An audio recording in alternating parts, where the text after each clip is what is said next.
Start. देखिए, आज दूसरा चैप्टर शुरू होगा। अब इससे पहले वाले चैप्टर में कुछ पादपों की आकार की यानी कि मॉर्फोलॉजी को आप लोगों ने अध्ययन किया। आज दूसरा चैप्टर होगा पुष्पी पादपों की शारीरिकी यानी कि anatomical study of the flowering plant, यानी कि पुष्पीय पादपों की आंतरिक संरचना का अध्ययन किया जाएगा। तो इसमें पहले हम कुछ महत्वपूर्ण प्रश्नों को देखेंगे, उसके बाद हम डिटेल प्रश्नों पर चर्चा करेंगे। एक प्रश्न है, डेंड्रोक्रोनोलॉजी किसे कहते हैं? डेंड्रोक्रोनोलॉजी क्वेश्चन है।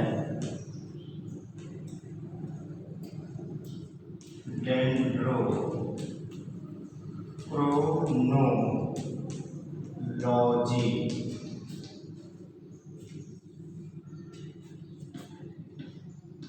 किसे कहते हैं? डेंड्रोक्रोनोलॉजी किसे कहते हैं? देखिए, जीव विज्ञान की वह शाखा जिसके अंतर्गत पौधों के आयु का अध्ययन किया जाता है उसे डेंड्रोक्रोनोलॉजी कहा जाता है या डेंड्रोक्रोनोलॉजी कहते हैं। कैसे लिखेंगे? जीव विज्ञान की वह शाखा, जीव विज्ञान की वह शाखा जिसके अंतर्गत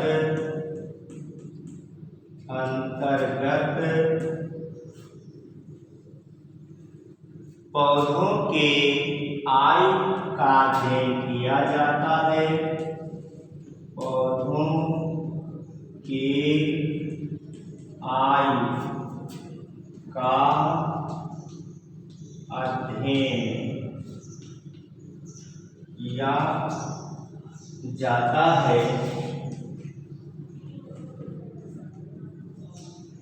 किया जाता है, डेंड्रोलॉजी कहलाता है। डेंड्रोक्रोनोलॉजी कहलाता है। डेंड्रोक्रोनोलॉजी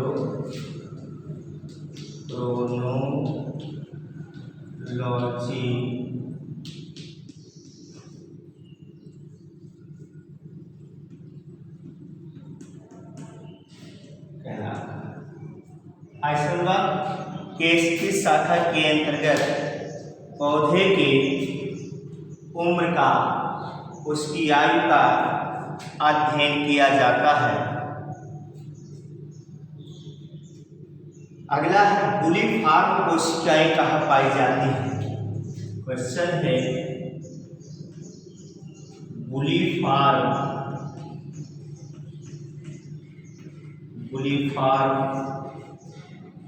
कोशिकाएं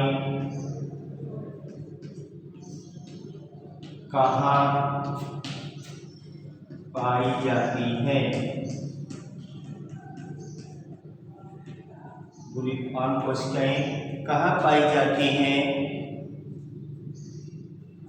तो आप कह सकते हैं कि एक बीजपत्री पत्ती के अपर एपिडर्मिस में। क्वेश्चन होगा, मोनोकाट का मतलब एक बीजपत्री, लीफ की अपर एपिडर्मिस में बुलीफॉर्म कोशिकाएं पाई जाती हैं। बुलीफॉर्म कोशिकाएं पाई जाती हैं।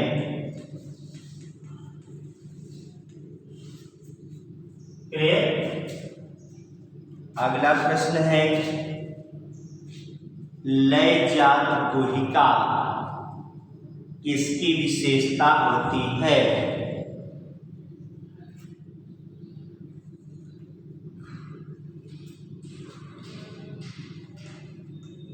लयजात गुहिका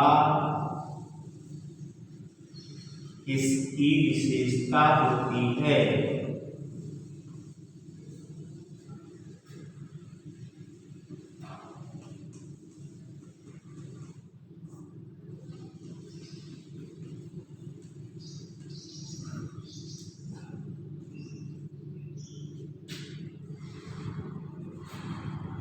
लयजात गुहिका किसकी विशेषता होती है? तो आपका आंसर होगा एक बीजपत्री तने की। आंसर होगा मोनोकाट स्टेम की।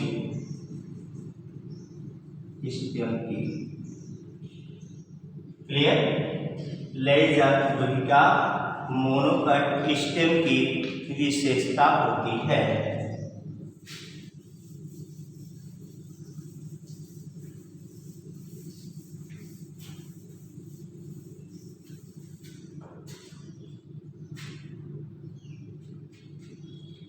अगला है, उस पौधे का नाम बताइए जिसके तने में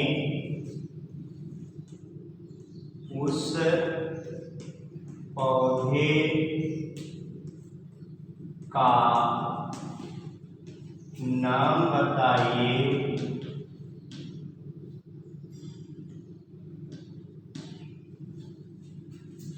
जिसके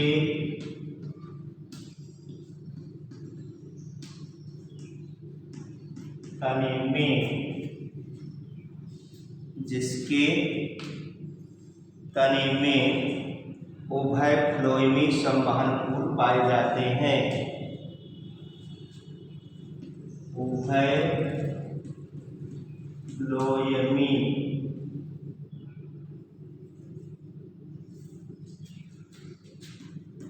संवहन फूल पाए जाते हैं।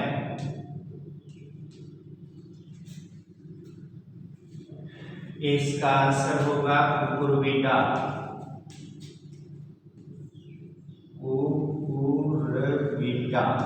कुकुरबिटा का मतलब कद्दू, इसको कद्दू बोलते हैं। क्लियर। कद्दू का जो बोटेनिकल नेम है कुकुरबिटा मैक्सिमा। ठीक।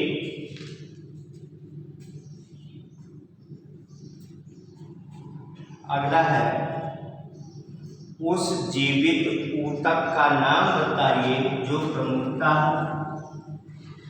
उस जीवित ऊतक का नाम बताइए जो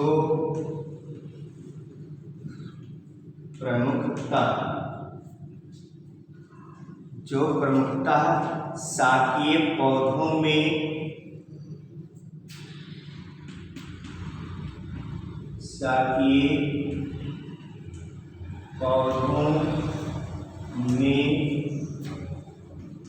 यांत्रिक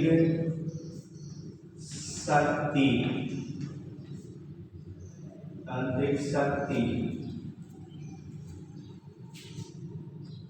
प्रदान करता है।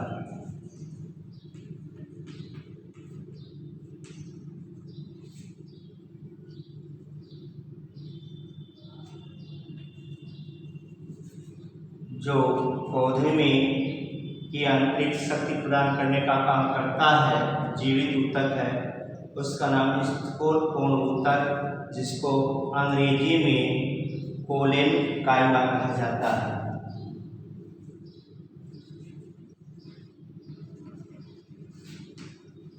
इसका नाम हिंदी में है स्थूल कोणोत्तर।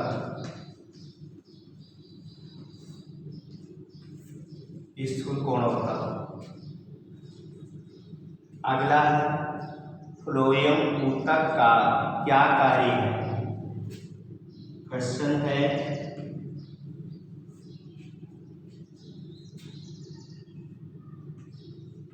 फ्लोएम ऊतक का क्या कार्य है। फ्लोएम ऊतक का क्या कार्य है। फ्लोएम क्या करता है कि पत्तियों में निर्मित खाद्य पदार्थों को पौधों में वितरण करता है।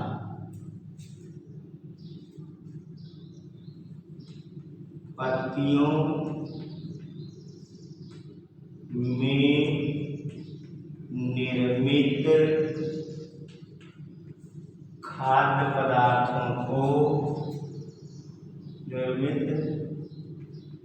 खाद्य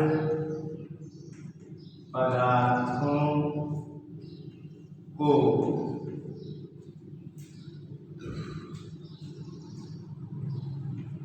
पौधों के विभिन्न भागों में वितरित करता है। विभिन्न भागों में वितरित करता है।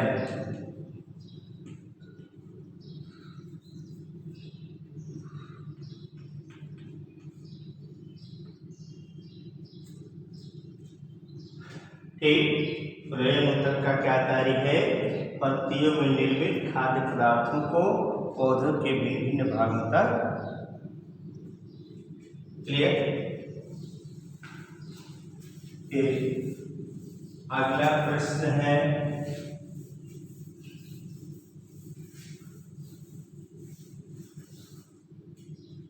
उस पौधे का नाम बताइए जिसमें वाहिकाएं नहीं पाई जाती। उस पौधे का नाम बताइए उस पौधे का नाम बताइए जिसमें वाहिकाएं नहीं पाई जाती है। वैसेल्स नहीं, इसका उत्तर होगा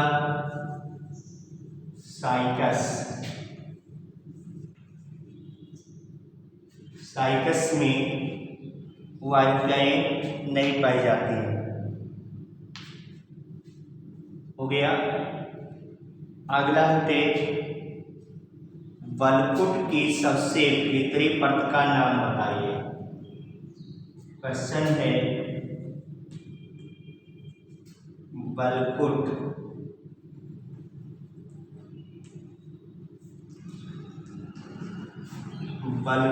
की सबसे भीतरी परत का नाम बताइए कि सबसे भीतरी परत का नाम बताइए।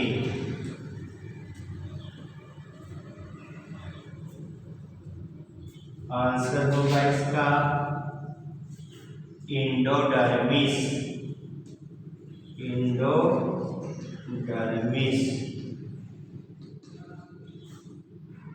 बलकुट की या कॉर्टेक्स की सबसे भीतरी परत का नाम क्या है। एंडोडर्मिस। अगले प्रश्न को देखेंगे। अगला प्रश्न है, हिस्टोन सिद्धांत किसने प्रस्तुत किया था? हिस्टोजन सिद्धांत।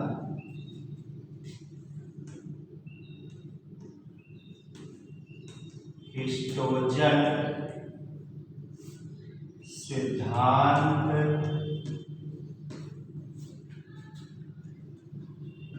किसने प्रस्तुत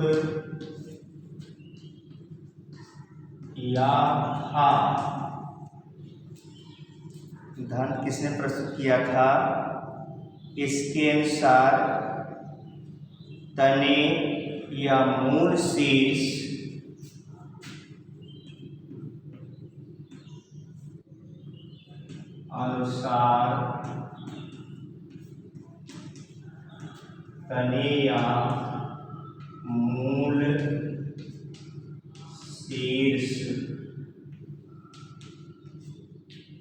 तने या मूल शीर्ष कितने भागों में विभेदित होता है? कितने भागों में विभेदित होता है?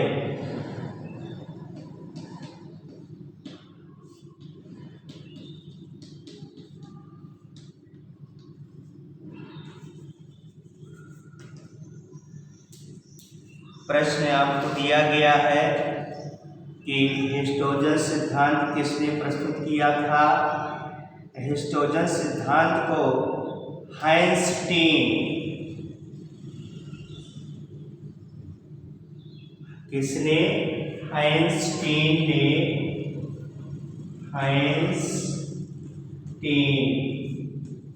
ने हिस्टोजन सिद्धांत को 1870 में प्रस्तुत किया था। कितने में? 1870 में। अब प्रश्न ये है कि इसके अनुसार तने या मूल के शीर्ष कितने भागों में विभेदित होता है? तो 3 भागों में विभेदित होता है। पहला है त्वचा जन, बलकुट जन, रंध्र जन। कितने? 3 में पहला त्वचा जन, दूसरा बलकुट जन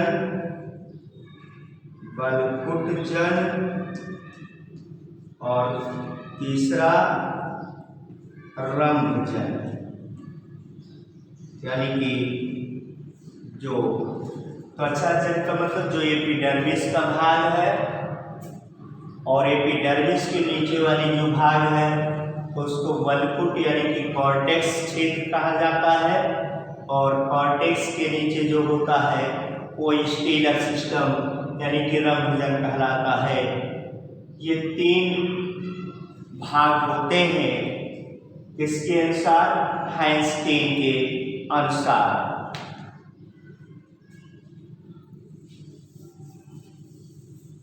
इसके पश्चात अगले प्रश्न को देखेंगे। अगला प्रश्न है कि पार्श्व विभेद्यक का एक उदाहरण दीजिए। पार्श्व विभेद्यक का प्रश्न है कि पार्श्व विभेद्यक का एक उदाहरण बताइए। इसमें है vascular cambium and carp cambium, इसका उदाहरण। ठीक, इस प्रकार से आपने इन प्रश्नों को देखा और इसको जो ठीक प्रकार से आप नोट्स बना करके तैयार करेंगे। ये पार्ट आपके लिए वेरी वेरी इंपॉर्टेंट है for the half yearly examination, क्योंकि थोड़े समय के बाद आपको हो सकता सूचना दी जाए होम एग्जामिनेशन के लिए। धन्यवाद।